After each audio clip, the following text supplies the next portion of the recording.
అందరికీ నమస్కారం. ఈ రోజు మనతో ఉన్నారు ప్రముఖ ఆధ్యాత్మికవేత్త, జ్యోతిష్య మరియు వాస్తు పండితులు బ్రహ్మశ్రీ డాక్టర్ గుండెపూడి శివశ్రీధర్ శర్మ గురుగారు ఉన్నారు. మాట్లాడదాం. జై శ్రీరామ్ గురు. జై శ్రీరామ్. శ్రీమాత్రే నమః. శ్రీ గురుభ్యో నమః.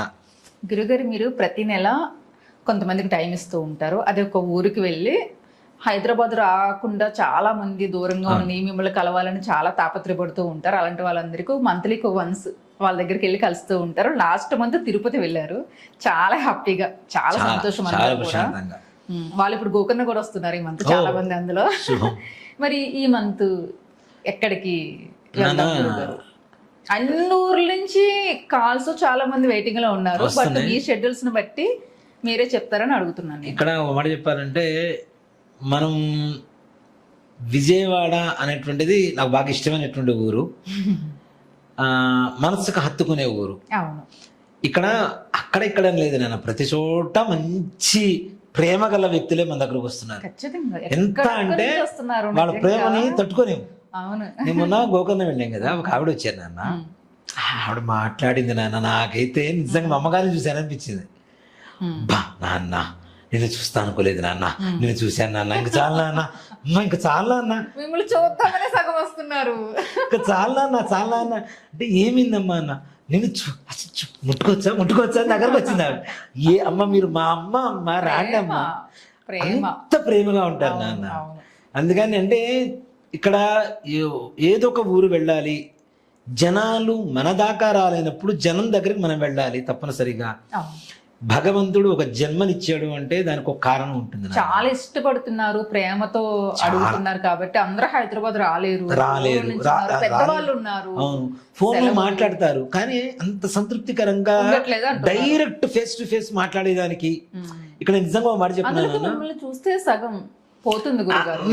నాకు అదే అనిపిస్తుంది. ఎందుకు అనేది నాకు తెలియదు ఆ విషయం. చాలా మంది మిమ్మల్ని చూస్తే చాలండి అనేవాళ్ళు చాలా మంది ఉన్నారు.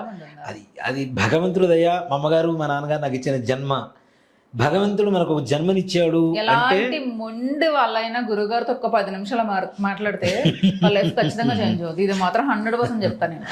అయితే మనకు కొంతమంది బాధలు తీర్చడానికి భగవంతుడు ఈ జన్మనిచ్చాడేమో, మనకి ఈ విద్యను ఇచ్చాడేమో, లేకపోతే నేను తీసుకెళ్ళి ఏ కాలేజీలోనో ఏ సాఫ్ట్వేర్ దేంట్లోనో దింపేవాడేమో. దీంట్లోనే ఎందుకు దింపాడు అంటే నేను అదే అనుకుంటా, కొంతమంది బాధలైనా తీర్చేటువంటి అవకాశం భగవంతుడు మనకి ఇస్తున్నాడు. దాన్ని మనం సద్వినియోగపరచుకోవాలి తప్పనిసరిగా. వాళ్ళని సద్వినియోగపరచుకోమని చెప్పడం కాదు, మనం వాళ్ళ జీవితానికి ఒక చిన్న మార్పు, చిన్న వెలుగునిచ్చాము అంటే మన జీవితానికి ఒక ధన్యత చేకూరినట్టే నాన్న. ఇది మన సంకల్పం ఎప్పుడు నేను ఇదే అనుకుంటా. మన వల్ల అంటే ఇప్పుడు నాకు హెల్త్ బాగాలేనప్పుడు కొంతమంది, నేను అంటే హెల్త్ బాగాలేనప్పుడు కూడా కాదు, నేను మొన్న ఒక అమ్మాయికి ఒక పని కోసం ఫోన్ చేశాను. నేను ఫోన్ చేస్తే ఏంటి అంటే, మా మేనకోడలికి వాళ్ళది సాఫ్ట్వేర్ కంపెనీ ఉంది నాన్న, ఇట్లా మా మేనకోడలు మా మేనల్లుడు ఇట్లా ఉన్నారు, బీటెక్ చేశారు, ఏదైనా జాబ్ ఏమైనా మన దగ్గర దొరుకుతుందా? అయ్యో అదేంటండి, మీరు రెజ్యూమ్ పంపించండి అని. పంపిస్తానన్న, ఎలా ఉన్నారు బాగున్నారా అంటే బాగున్నారండి. అమ్మా నాన్న బాగున్నారా అన్న. అమ్మా నాన్న మిమ్మల్ని తలుచుకుని రోజు అంటూ ఉండదు. అదేంటి నాన్న అన్న, ఇవాటి రోజున నేను కానీ మా చెల్లి కానీ మా అమ్మా నాన్న ప్రశాంతంగా ఉన్నాము అంటే మీరే కారణం, దాంట్లో ఏ మాత్రం కూడా సందేహం లేదు. మీరు మీ ఆరోగ్యం జాగ్రత్తగా చూసుకోండి. మా అమ్మాయి అన్న మాట అయితే నాకు చాలా భారంగా అనిపించింది. మీలాంటి వాడికి ఏదన్నా అయితే మేమందరం అనాథలు అయిపోతాం అంది ఒకటే మాట. అమ్మ బాబా ఎంత మాట అనొద్దు నాన్న. ఈ మాట అంటే నాకు చాలా భారంగా అనిపించింది. అంత మాట అనొద్దు నాన్న, నాకేం కాదు, మీ అందరూ ఉండగా నాకేమవుతుంది. ఇవాళ గుడికి వెళ్తే ఒక ఆవిడ ఉండి, మీకు అసలు భయం లేదు అంది. దేనికి భయపడాలమ్మా అన్న.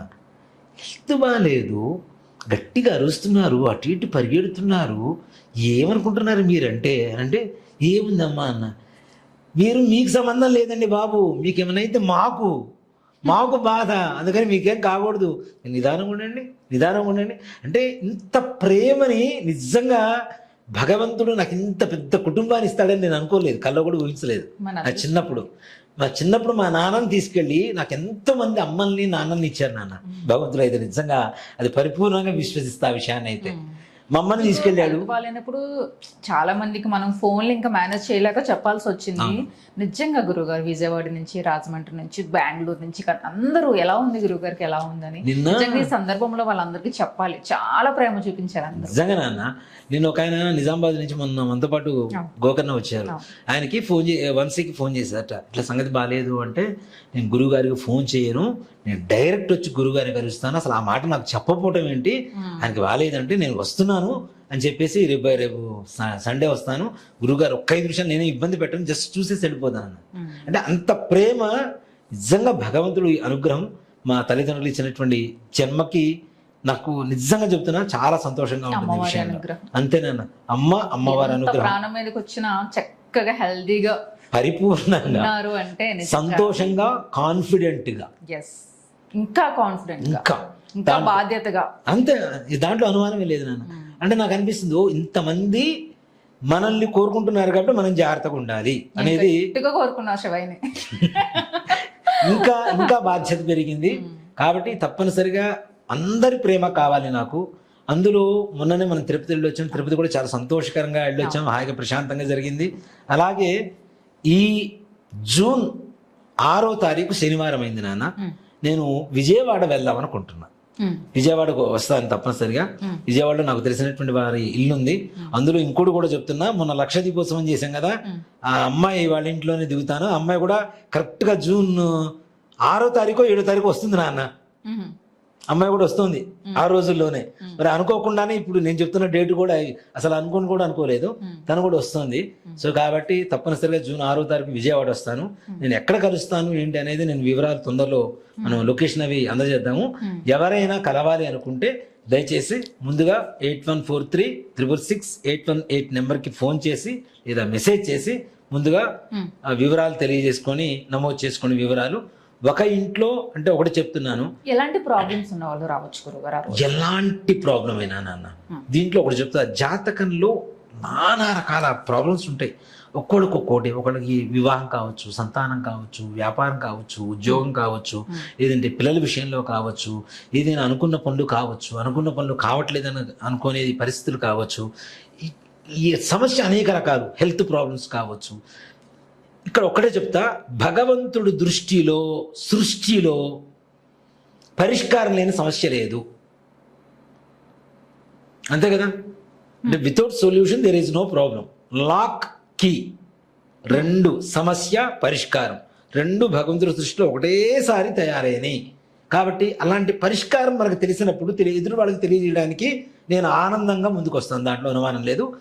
ఈ జూన్ 6వ తారీఖు శనివారం రోజున మీ ముందుకు వస్తున్నాను, విజయవాడకు వస్తున్నాను. కలవాలి అనుకునేటువంటి వారు ఫోన్ నెంబర్ ద్వారా లేదా మెసేజ్ ద్వారా వివరాలు నమోదు చేసుకోండి. ఏ సమస్య ఏదైనా సరే పరిష్కారం అయితే తప్పనిసరిగా చూపబడుతుంది. నాకు కొంతమంది నాకు ఇచ్చిన కాన్ఫిడెన్స్, అంటే నాకు వాళ్ళు చెప్పిన మాటలతో నాకు వచ్చిన ఇది కూడా ఏంటంటే, సమస్య ఏదైతే ఉందో దానికి కరెక్ట్ సొల్యూషన్ చెప్తారు. ఇది మాకు బాగా నచ్చింది. మొన్న మధ్య ఒక అబ్బాయి సూసైడ్ అటెంప్ట్ చేశాడు. నాన్న ఏం లేదు నాన్న, మృత్యుంజయ హోమం చేయించండి ఇంటికి వస్తాడని చెప్పా. ఇక్కడ యశోద హాస్పిటల్లో జాయిన్ చేశారు మలక్పేటలో, మృత్యుంజయ హోమం చేయించారు. నిన్ననే వాళ్ళు టెంపుల్కి డొనేషన్ వేశారు. అంటే చిన్న కుటుంబం, బీద కుటుంబం, మృత్యుంజయ హోమం చేయించుకున్నారట. అబ్బాయి చక్కగా ఇంటికి వచ్చాడు. టెంపుల్కి మా వంతుగా మేము 5,000 ఇవ్వాలనుకుంటున్నాం, అంత మించి మా వల్ల కాదు, ఎంత అయితే అంత ఇవ్వండి అమ్మా అని చెప్పి టెంపుల్కి డొనేషన్ ఇవ్వమంటే వేశారు.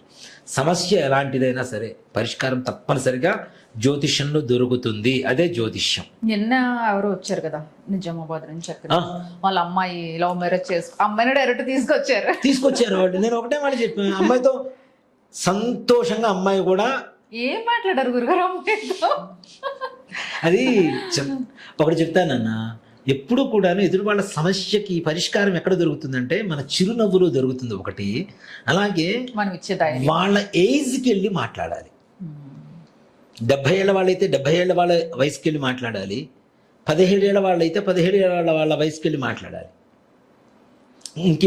కొన్నేళ్ళు దాటితే నేను ఆ వయసుకు రాలేనేమో నాకు తెలియదు, కానీ ఆ థాట్కి రాలేనేమో తెలియదు, కానీ టెక్నాలజీ ప్రకారం ఇప్పటికి నాకు భగవంతుడు ఇచ్చిన వరం ఏంటంటే 6 ఏళ్ల పిల్లవాళ్ళ దగ్గర నుంచి 90 ఏళ్ల వాళ్ళ వరకు అందరితో వాళ్ళ వయసుకు తగ్గట్టుగా వాళ్ళ వయసులోకి పరకాయ ప్రవేశం చేసి వాళ్ళతో మాట్లాడి వాళ్ళ సమస్యకి పరిష్కారాన్ని తప్పనిసరిగా చూపగలిగినటువంటి శక్తి భగవంతుడు సదా ఎడవెళ్ళలో నాకు ఇచ్చినందుకు ఆయనకి ఎప్పటికీ నేను కృతజ్ఞుడినై ఉంటాను భగవంతుడికి. నాకు అది భగవంతుడు నాకు ఇచ్చిన వరం తప్పనిసరిగా అనుకుంటాను నేను. ఖచ్చితంగా. అమ్మాయి వచ్చింది, కూర్చోబెట్టాను, మాట్లాడాను, సంతోషంగా మా నాన్న చెప్పిన సంబంధమే నేను చేసుకుంటాను చెప్పి చేతిలో చేయి వేసి నవ్వుతూ ఇదే మాట చెప్పాను, నాన్న నవ్వుతూ వెళ్ళాను నాన్న. చక్కగా నవ్వింది. మధ్యలో మాట్లాడుతూ మాట్లాడుతూ ఏదో జోక్ ఒకటి మాట్లాడా, పగలబడి నవ్వింది. కాసేపు ఇలా నవ్వుతూ ఉండాలి నాన్న, మీ తల్లిదండ్రులు కోరుకునేది ఇదే కదా. అంటే జాతకము జ్యోతిష్యము ఇది మీ వృత్తి ఎలాగో చెప్పేస్తారు, కానీ మైండ్ సెట్ ని కూడా మార్చి పంపుతారు. అది చాలా ఇంపార్టెంట్. వాళ్ళ మైండ్ లోకి మనం వెళ్ళాలి, వెళ్తేనే వాళ్ళ మైండ్ లో ఏముంటుందో తెలుస్తుంది. అప్పుడు ఏమవుతుంది, ఆటోమేటిక్గా అమ్మాయికి నేను చెప్పింది ఒకటే, లవ్ మ్యారేజ్ తప్పు కాదు నాన్న, లవ్ మ్యారేజ్ తప్పు కాదు, కానీ జాతకాలు కుదరకపోతే ఈ కొంతకాలమే బాధపడతాం, మహైతే 4-5 నెలలు బాధపడతాం, కానీ జీవితాంతకాలం ఎక్కడ బాధపడతాం మనం కదా. నువ్వు జీవితాంతకాలం బాధపడటానికి సిద్ధమైతే చేసుకో, లేదు వద్దంటావా వద్దు. నేను ఇందాకనే చెప్పా, కొన్ని లవ్ మ్యారేజ్లు చేసి నేను పోలీస్ కేసులో కూడా ఇరుక్కున్నానని. అంటే జాతకాలు కుదిరితే నేనే చేసా పెళ్లి, తల్లిదండ్రులు కాదని. అట్లాంటి విషయాలు నేను కూడా ఇరుక్కున్నా నేను. సో కాబట్టి జాతకం బాగుంటే వాళ్ళు పెళ్లి చేయడానికి, ఒక ఇంట్లో పెళ్లి జరుగుతుందంటే నా ఇంట్లో పెళ్లి జరుగుతున్నట్టే. నేనే అంట, ఏ అమ్మాయి పెళ్లి జరిగినా నా కూతురు పెళ్లి జరుగుతున్నట్టు ఆనందపడతాను అన్న ఒకటే మాట. నన్ను కన్యాదానం చేయిస్తారా అని కూడా అడుగుతాను నేనైతే, గ్యారంటీగా. అది మా అమ్మాయి నాకు ఆ ఛాన్స్ ఇస్తుంది, గ్యారంటీ, అనుమానం లేదు. ఆ ఛాన్స్ నాకు మా అమ్మాయి ఇస్తుంది, తప్పనిసరి 100%. కాబట్టి సమస్య ఎలాంటిదైనా సరే జూన్ 6వ తారీఖు శనివారం రోజున విజయవాడలో కలవండి. మీ సమస్యకి పరిష్కరించబడుతుంది, చూపబడుతుంది తప్పనిసరిగా. మీరు సమస్యతో రాండి, సంతోషంగా నా దగ్గర నుంచి వెళ్ళండి, ఇదే నా ధ్యేయం. మంచి ఒక సజెషన్ చాలా మంది చెప్తారు గురుగారు. అంటే అందరూ చెప్తే తీసుకోలేము మనము. ఒక పర్సనే ఉంటారు మన లైఫ్లో, మన ఫ్యామిలీలో, మన ఫ్రెండ్, ఏదో ఒకటి ఫ్యామిలీలో ఒకరు ఉంటారు, వాళ్ళు చెప్తేనే మనం తీసుకుంటాము. అలాంటి పర్సన్ మీరు ప్రతి ఫ్యామిలీలో.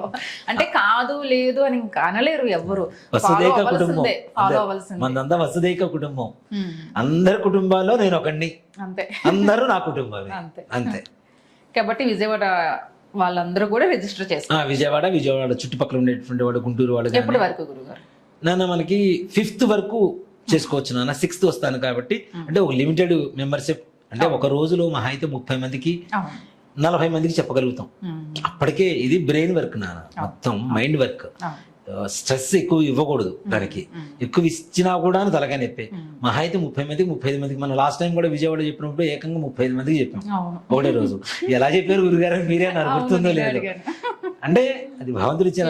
చాలా మంది ఇప్పటికీ అడుగుతూనే ఉన్నారు గురుగారు, నిజంగా విజయవాడ దగ్గరలో ఉండేవాడు కూడా ఎవరైనా సరే రావాలనుకున్న వాళ్ళు రావచ్చు. తప్పనిసరిగా సంప్రదించండి, ముందుగా సంప్రదించండి. ఒక కుటుంబంలో ఎన్ని జాతకాలు ఉన్నాయో ముందుగా చెప్పుకోండి. మినిమం ఫీజు ఉంటుంది కదా, మినిమం ఫీజు ఉంటుంది. అందులో ఇంకోటి కూడా ఏంటంటే, ఒక జాతకమా, 2 జాతకాల, 3కా, 4కా, అది ముందుగా దయచేసి చెప్పండి. దేనికంటే దాన్ని బట్టి మిగిలిన వాళ్ళకి ఎక్కువ ఎంతమందికి అపాయింట్మెంట్ ఇవ్వాలనేది మనకి అర్థమవుతుంది కాబట్టి, ఉంటుంది కాబట్టి అప్పటికప్పుడు వచ్చి మళ్ళీ నేను జాతకం చేయించుకుంటానంటే పక్క వాళ్ళు వెయిట్ చేయాల్సి ఉంటుంది. దయచేసి అలాంటి పరిస్థితి రాకుండా ముందుగానే కుటుంబంలో ఎంతమందికి జాతకం చేయించుకుంటాం అని మాట్లాడుకొని ముందుకు రండి దయచేసి, బాగుంటుంది. విజయవాడ వాళ్ళందరికీ మంచి అవకాశం. చక్కగా జూన్ 6వ తారీఖు శనివారం. ఓకే ఓకే గురుగారు, జై శ్రీ శ్రీమాత్రే నమః, శ్రీ గురుభ్యో నమః.